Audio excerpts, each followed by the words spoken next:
भजन कर राम दुआई रे, भजन कर राम दुआई रे, भजन कर राम दुआई रे, भजन कर राम दुआई रे।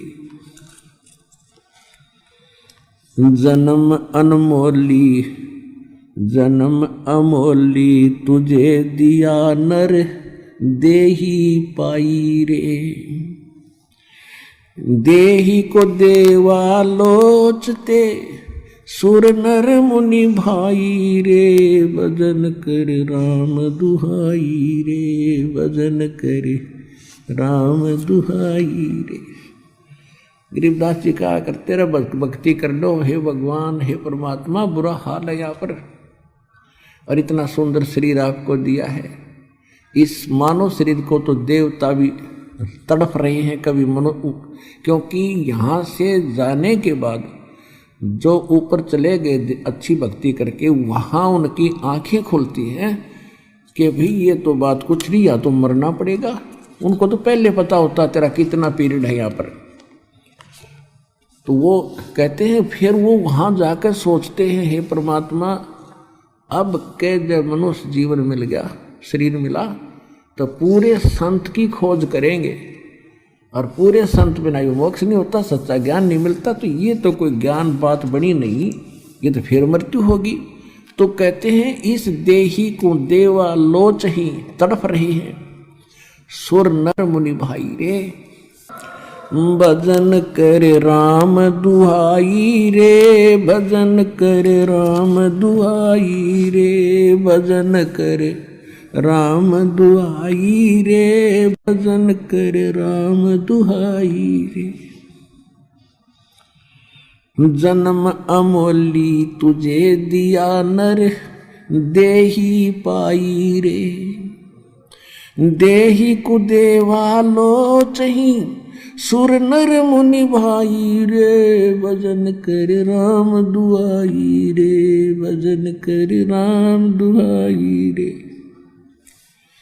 भाई सन का दिक नारद रट चहु बेदा गाई रे, भक्ति करें भव जल तरे पर सतगुरु सरनाई रे, भजन करे राम दुहाई रे, भजन करे राम दुहाई रे। अब क्या बताते हैं कि सनकादिक और नारद जैसे ये भी कहते फिरते हैं भक्ति करो, भक्ति बिना बात बने नहीं। और चारों वेदों ने भी यही बताया है कि भक्ति करो, और कैसे भक्ति करें भवजल तरें, इस संसार सागर से पार हो जाओ। कैसे होगे? सतगुरु शरण आई रे। ओए ये सूक्ष्म वेद है पुण्यात्माओं, ये तत्व ज्ञान है। कहते हैं सतगुरु की शरण में आके पार हो सकते हो। और सतगुरु गरीबदास जी ने जब ज्ञान हुआ और यहाँ के सब ये खोखे नकली संतों से उनका संपर्क हुआ, तब कहा था 3 लोक और भवन चतुर्दश कोई नहीं सत्संगी। 3 लोक और भवन चतुर्दश में कहते कोई सत्य ज्ञान से परिचित व्यक्ति नहीं है। अब पहले तो यह बात ना जच्चा थी, पर तो हमारे हृदय में समा गई कि किसी को कख भी ज्ञान नहीं भक्ति मार्ग का। तो यहाँ क्या कह रहे हैं कि सनकादिक नारद रटे चारों वेदा गाई रे, ये भक्ति करो भावजल तरे पर सतगुर शरणाई रे। मृगा कठिन कठोर है कहो कांडे काई रे, कस्तूरी है नाभि में ये बाहर भरमाई रे, भजन कर राम दुहाई रे, भजन कर राम दुहाई रे, भजन कर राम दुहाई रे। अब ये गरीबदास जी ने कोई गाने के लिए नहीं, ये रोने के लिए वाणी गाई है। अब जैसे हमारे कई प्रकार से भ्रम पैदा कर रखा काल ने, जब तक हमें ज्ञान सही नहीं होता। अब जैसे दास पहले शुरू में ज्ञान हुआ तो जो भी कबीरपंथी नकली थे, गरीबदासी नकली थे, उनके पास सत्संग सुनते थे। वो क्या करते थे, वो शब्द गाते थे, इकतारा ले लेते थे, सारंगी सुरंगी बना लेते थे, हारमोनियम वगैरह भी कई जगह सेटिंग कर रहे थे। और वो भजन गाते, ये शब्द गाते थे जो दास गा रहा इस तरह के। तो क्या कहते थे, भाई तो नहीं, दूसरा सुना, इसकी आवाज़ बहुत अच्छी है, तो तय सुना। अब उससे भी कोई और अच्छा गायक होता है जो कहता वाह भाई वाह, इसने तो कमाल कर दिया। और बात वही की वही। अब परमात्मा यहाँ क्या कहना चाहते हैं, दास क्या कहना चाहता है कि ये कोई गाने बजाने के लिए नहीं। मालिक ने बोली, जैसे किसी का चोरी होगी और उसने पी रखी शराब स्वरूप और उसके साथी और पिए पड़े हैं वहाँ पर, तो कोई एक सूफी व्यक्ति जाकर जो बिल्कुल कुछ नहीं पी रहा, उसने जाकर बताता उसके व्यक्ति जिसका चोरी होगी कि भाई आपके घर चोरी होगी। यदि वो व्यक्ति होश में है, नशा कर नहीं रखा, तो तुरंत चौकन्ना होगा और पूछेगा भाई कितना नुकसान हो गया, और उसी समय अपने घर की तरफ चलेगा ताकि संभालूं। बस वो फालतू कहने की जरूरत है कोई। और वो क्या करते थे कि भाई इसने बढ़िया नहीं गाया तो सुना दूसरा, अब तीसरे फिर ना इसकी आवाज़ बहुत प्यारी भाई तो सुना क्या रहे थे। अब वो कैसे सुनाते थे, आपका चोरी हो गई, आपका चोरी हो गई। और वो भी गाते वाह वाह बड़ा बढ़िया गाना सुनाया। अरे खाक गाना सुनाया मूर्ख, जब उठ के चल। तो ये जो गाने वाले लोग है ना, उसकी आवाज़ बड़ी अच्छी, बड़ा अच्छा सत्संग करा। खाक सत्संग तो सीधा सा उसे भाई परमात्मा की भक्ति कर लो, ना तो कुत्ते के देश सुअर की योनिया में दुख पाओगे, ये काल का लोक है। इसको सिंपल वे से समझा दो। एक जैसे किसी का एक माई का बेटा मर गया और वह गा नहीं रही थी, रो रही थी अपने बेटे के गुण। हाय मेरा बेटा इतनी उम्र का था, हाय वो इतना काम करा करता था, वो ऐसे करता, तो वो गा नहीं रही, वो रो रही थी।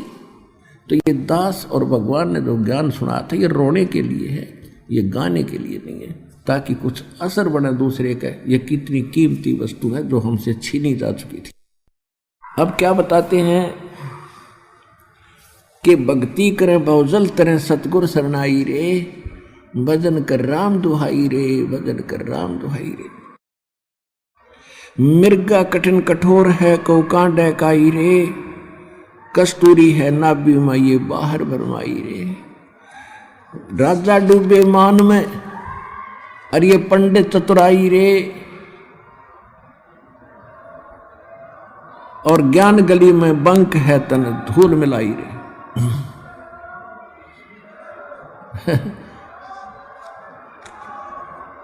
ये भूत आ गया रे, गलती से आ जाएगा एक आधा नालायक ढीठ होता है ये भूत।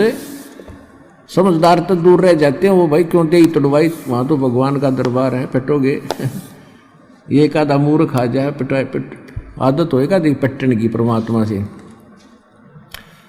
तो इनको सूक्ष्म मार पड़ती है भगवान की वाणी से, इसलिए चिल्ला रहे हैं काल के पीड़ित। और जो समझदार होते हैं वो दूर हो जाते, ना भाई वहाँ नहीं जाना, बेइज्जत नाश हो जाए इज्जत का। और परमात्मा देखो ये प्रेत क्यों बने, ये कौन थे प्रेत पितर जो भी बने हैं, ये आप ही हम जैसे इंसान थे। इनको ज्ञान मिला नहीं, इन मूर्खों के चक्कर में आगे नकली गुरु संतों के, अब इनका जीवन नाश हो गया। अब अच्छी जो आत्मा के व्यक्ति मरे हैं वो आज किसी को दुखी नहीं दे रहे, वो भूत प्रेत तो हैं ही। और जो ढीठ टाइप के मरते हैं वो जिंदा जी भी दुखी कराया करते, फिर भी उनका स्वभाव बकवास करने का ही है।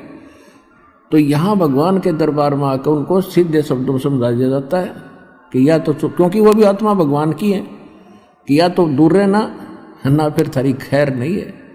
तो एक आधा ढीठ आ जाता है, उसकी फिर यहाँ समारा जा भगवान अंदर से उनको कूटता है।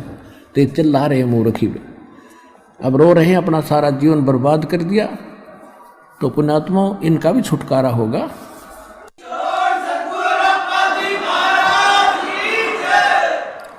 अब इनका भी उद्धार होगा, क्योंकि भगवान की वाणी तो सब पे असर करेगी। उसके बच्चे सारे हैं, जीव जंतु, चिट्टी, हाथी, पशु पक्षी, भूत प्रेत, पितर देवता, ब्रह्मा विष्णु महेश, ये सारे उसी कबीर भगवान के बच्चे हैं और उनका उद्देश्य सभी का उद्धार करना है। और जो सच्चे दरबार में आकर फिर भी बकवास करें, जैसे कोई चोरी करता है या कोई इस तरह के भूत प्रेत बकवास करता है, तो उनको भयंकर यातना मिलेगी फिर भगवान के दरबार में, और इस जीवन में उनको बहुत कष्ट उठाना पड़ेगा। तो इसलिए अब ध्यान से सत्संग सुनो।